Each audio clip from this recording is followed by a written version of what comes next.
Welcome! Let's install vCenter Server. I've downloaded the vCenter version 8 ISO image from the VMware Downloads site, and I've extracted it to a folder on my desktop on my Windows machine here. You could have easily just mounted the ISO image if you wanted to. And I'm looking at now the files that have been extracted. I've created a folder called vCenter 8 installer.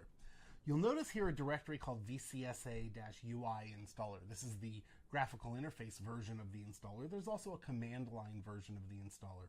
When we go into our UI installer, we're going to see three folders. One that says I'm installing from a Linux machine, the other one that says I'm installing from a Mac, and of course there's the Win32 for Windows. I'm going to launch the installer executable here and wait for the installer to start up. It gives us four different options here. I can do a clean install. That's what we're going to do here in this demo.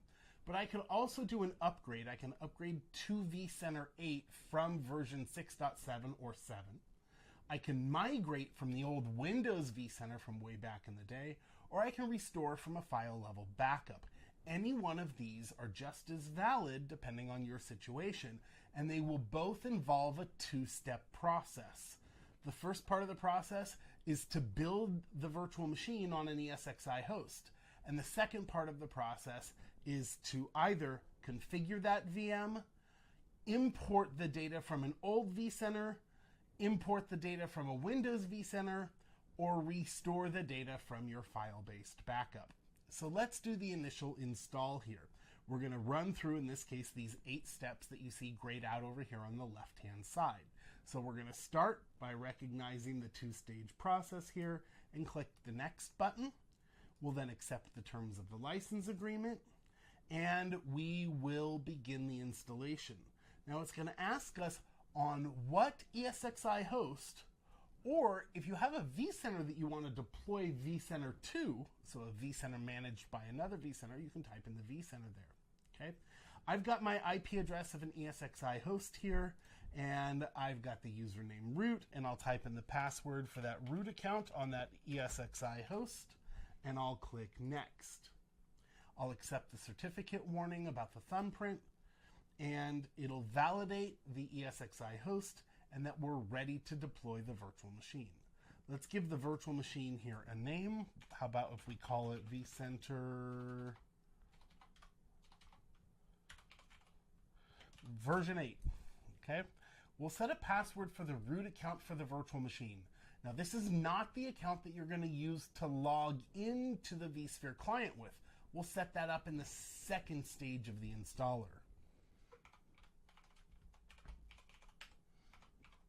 Verify the password there, and click Next. Now it's going to ask us a little bit about our environment to determine how big of a vCenter we want to build. How much CPU, how much memory, how much storage space. Now I'm doing this in my home lab here, so I'm going to select the small deployment size. I'm not a huge fan of the tiny deployment size. I find that vCenter is a little bit slow in that case, even in a very, very small environment. Okay, so I'll select small and leave the default storage size. You can see here that we're going to be building a VM with 4 CPU, 21 gigs of RAM, approximately 694 gigabytes of thin provision disk space. It will not be that large to start.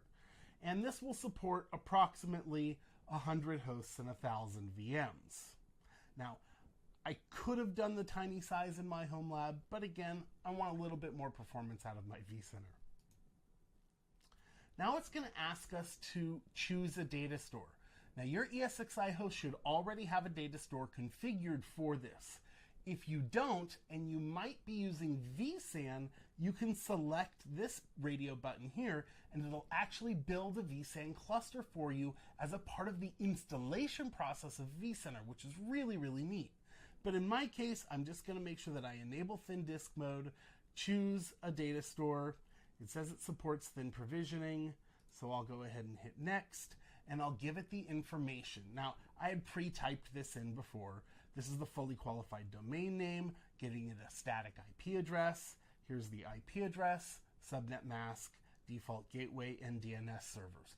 Make sure at this point that your fully qualified domain name is in DNS and it is fully resolvable here. Double check that with an NS lookup, for example, before you hit the next button and begin the installation of vCenter itself. Now at this point, it's going to make sure that, oh, you know what? It's showing here that I've got an old VM with that IP address. I better make sure that I'm not choosing the right IP. So I'm going to pause here and go back, see what happens.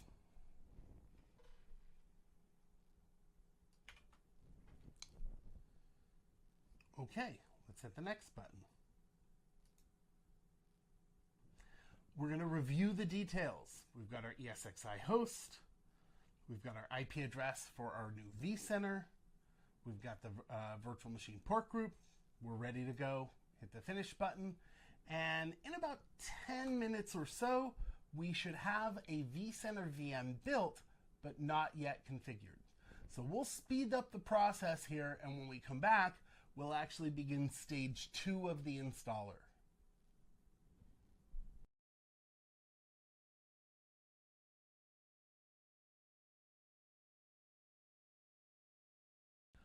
Well, it looks like our vCenter virtual machine is actually built. Okay, let's go ahead and continue with the process now in the UI installer. Now, if there was a problem, if our UI installer had closed, we can actually point to the management interface of the brand new vCenter VM and begin or continue the process from here. But since we have our UI installer up and running, we're going to go ahead and run stage 2. Just a couple of questions that we have to answer here, and it will configure our vCenter VM.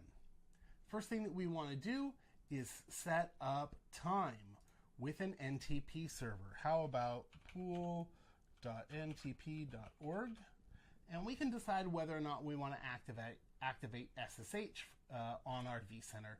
We can always do it later, but note that if we want to do vCenter high availability, where we have an active and a passive and a witness node vCenter, we have to enable SSH so that it can actually do file transfers.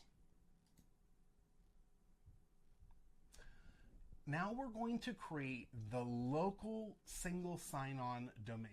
This is an embedded LDAP server to our vCenter appliance. You'll note here that the default is called vsphere.local. We actually have to type it in here, but we can type in any domain that we like. Let's type vsphere.local. Now, if we wanted to, we could join with an existing SSO domain to enable enhanced linked mode with other vCenter servers. Now we're going to give it a password for the administrator account for this new LDAP domain that we're creating. This is the account that we're going to use to log in for the very first time to the vSphere client. Type in the password and confirm it.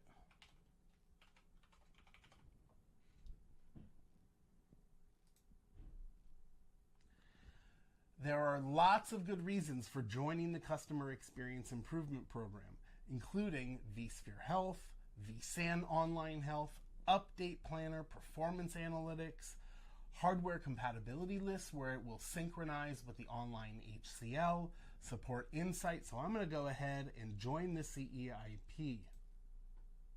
We're going to review the options that we've selected here. We'll hit Finish, and it will begin to configure this VM. This process is a little bit faster than the earlier step, but still does take a few minutes. All of the services will then be started, and we'll be able to log into our vCenter VM via the vSphere client or via the VMware Appliance Management Interface to do some other configuration of the VM itself. Well, we'll go ahead and let this run. We'll speed up the process, and then we'll log into the vSphere client for the first time. See you in a few minutes.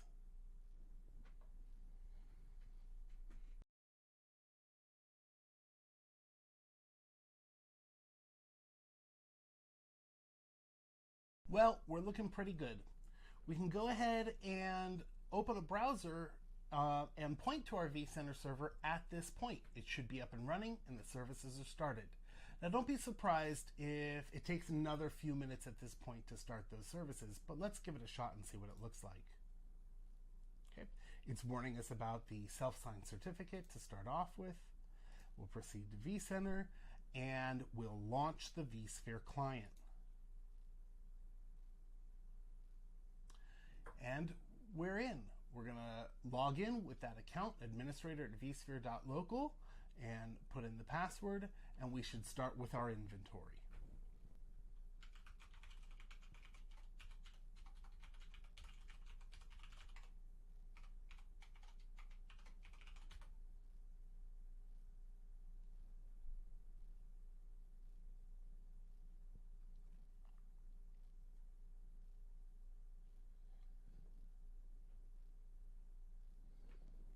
And we're in. There's some initial configuration to do in our brand new vSphere environment, like create data centers and add hosts, but that's for another video. I hope you've enjoyed this. We'll see you next time. Bye.